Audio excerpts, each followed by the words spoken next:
Hey guys, listen up. YouTube works with an algorithm. By you liking this video, it says to YouTube, this is an active channel, and it helps keep me full-time on YouTube. So, help me out guys. Like, share, and subscribe.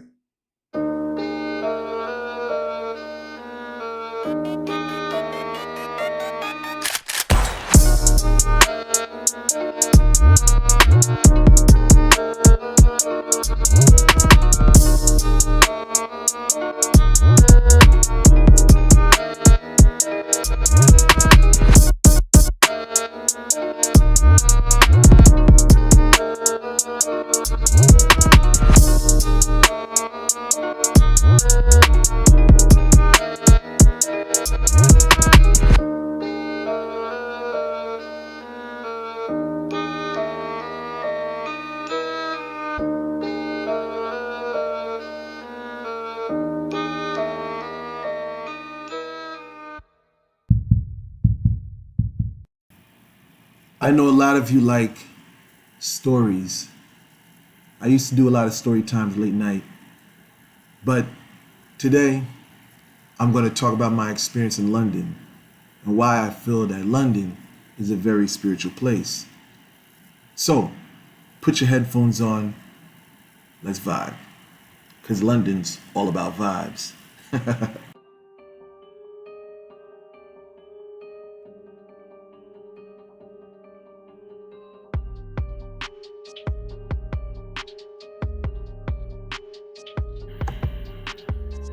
So for a while, I was interested in going to London. I felt that it was a place I'd never been, and it would be my first time traveling to Europe.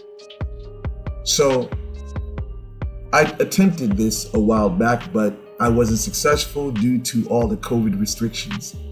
So a week ago, everything was clear. I reached out to some contacts in London. So I booked my flight. Now, day of the flight, I figured I had the greatest idea ever. And that was to pack myself with edibles to go to sleep. Man, was that man, that was not the greatest idea. So anyway, I get to the airport. I'm like, okay, well, let me take one before the flight because I know it usually takes a little bit. It's going to be a long flight, so let me pop one. So anyhow, get on the flight. Everything is all cool. Now, time goes on. I'm on a flight. Kicks in. So I'm relaxed. Everything's all right. And as I'm on the flight, I start listening to music. Boy, did that amplify the experience. I believe it was a Young Thug song, Any Day. It's an unreleased track. But that coupled with the vibes, you got a lot of elderly people. So if you're spiritual, you know, if you take an edible, you know, your psychic senses expand. But I have experience to not panic or trip out whatsoever, you know, deal with it. So anyhow, I'm sitting there, you know, for a while. I'm relaxing, getting relaxed. Then the edible hits me. Boom! Now we're like halfway, or we're going to London, you know, we're halfway, close to our destination. You know, the vibe completely changes. Now, the vibe changes, and I don't know why am I thinking about death so much. Death. I'm on the plane. I'm listening to Young Thug's music, but the music is opening my spirit up and opening my spiritual vision. In this, I find myself in the spirit realm, and I see myself being greeted by many people on the other side. And as I'm on the other side, they say to me, you don't have to be so aggressive. You don't have to be so mean to people. People actually like you. You should give people a chance. So I'm listening to what they say to me. They take me into a location and where a lot of people are. Like, I'm here and I'm paying attention to this, and I'm still in my body. I'm paying attention to things around me, but my spirit is in another realm. So as I'm greeted, I'm taken to this location. They sit me down in the midst of a lot of people. So when I come back to my senses, I'm like, am I going to die? Because the spirit of death is around me. And I don't know what does this mean. But the spirit of death was not here to harm me. It was here to enlighten me. So as we're pushing forward, I'm getting revelations of the sun. How big the sun is, how powerful the sun is. Moving past the death, I'm listening to the music of Young Thug any day. It's a track it amplifies what you have going on spiritually. Sometimes I use music to aid me, to get me in the mood to write. And sometimes I use it to take me into a place. And this track, it aided. You have the music in the background. If you're not familiar with binaural beats, a lot of music, a lot of instruments, a lot of sounds, these things have an effect on the psyche. And I felt that this was an aid or a portal to help me get to my destination spiritually. So as I am in the spirit, I'm understanding the power of the sun. Because when you are in the east, moving towards the east, you start feeling the energy of the sun. The sun, it is as if it is showing you all your imperfections. All the wrong, all the errors, all the things that need to be changed, you begin to see those things. These things become to forefront.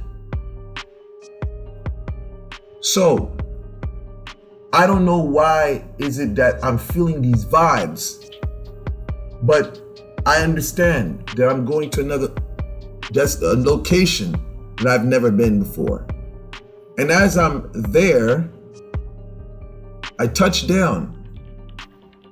I get to the airport. I'm surprised a little bit of how things work, and one guy tried to help me. I thought he was, when you're from the United States, you really don't know.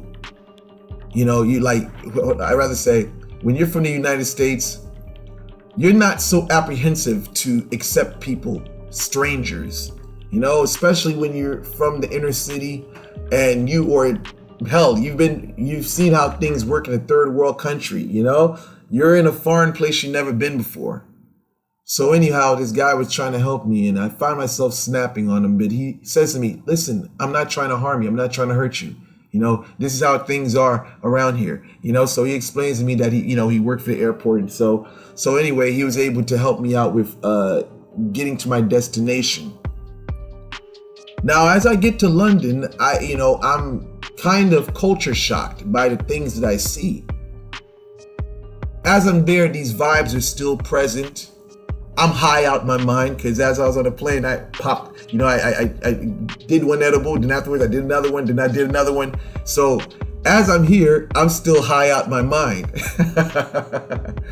So, of course, I'm glad that I had my sunglasses. Nobody can see what my eyes look like. But anyhow, I get to my destination. I reach out to my contacts and let them know that I'm here.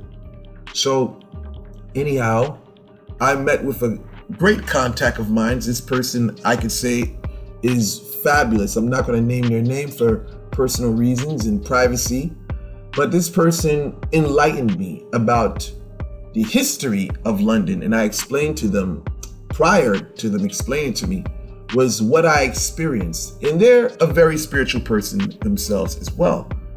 So I explained to them the feelings that I was getting, and I did not understand what it was. And this person told me that everybody that comes to London usually feels as though they're coming to something bright, something big.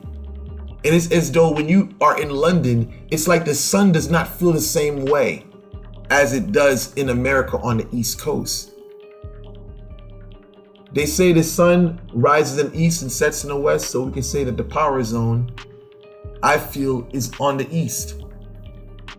So getting back to the conversation I had with this individual, they explained to me the history of London, about the things that transpired. The Black Plague. I know we've heard of the Black Plague in high school or college, but it never sank in for me. And I don't know about other people, but it never sank in. So as time went on, she said, what you were probably sensing is all the dead bodies underneath the city. A lot of people around the world, I believe in America, don't even know that those bodies of the dead people from the Black Plague, they're actually underneath the city of London. When you come to London, if you're a spiritual person, especially if you're open spiritually, you're taking substance, whether it's ayahuasca or whatever, you're tripping on shrooms, I don't recommend it if you're not a very strong spiritual person, because you will freak the fuck out. So, anyhow, after they explained this to me, I have somewhat of a awakening to where I'm at. It's nothing that I've ever experienced before.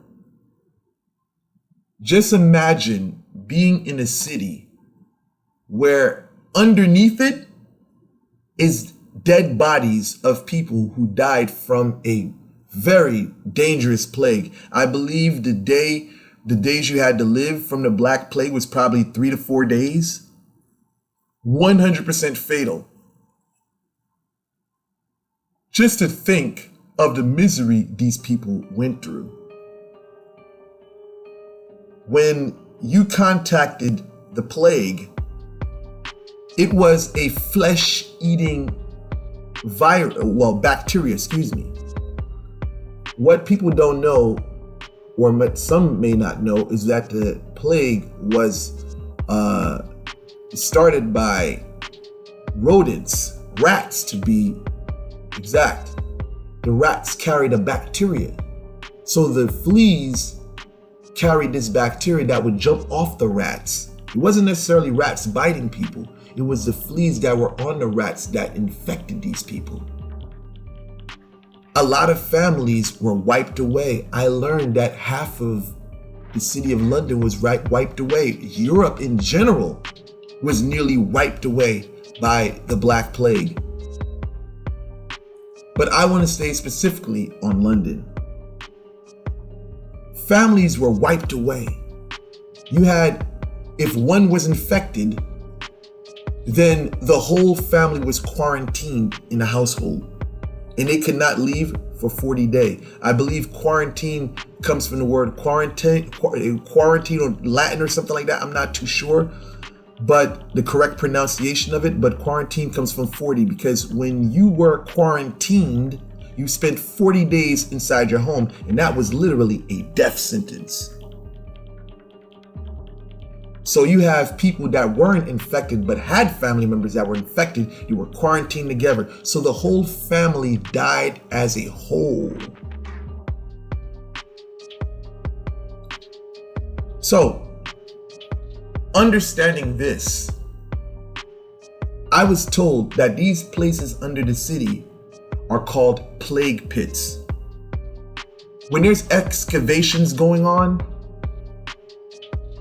they usually end up finding the bodies or the remains of those who died of the Black Plague. So if you're traveling to London, and you get an eerie vibe, that's usually what it is. So, anyhow, getting back to my contact, we arranged to go to a cemetery it dates back to probably the 16th, the 17th or the 16th century. Very interesting cemetery. And one thing that stood out to me in the cemetery was the amount of crows that congregated there. And not only there, you see crows all around the city. And this was a culture shock to me because where I'm from, crows, you sparingly see them. In London, downtown, you see them everywhere. And this person told me they're there because they like the smell of death. They're attracted to the death. And she said the reason why the crows are there is because the dead bodies underneath the city. This was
sort of the 1500s to the 1700s, or people of religious opposition.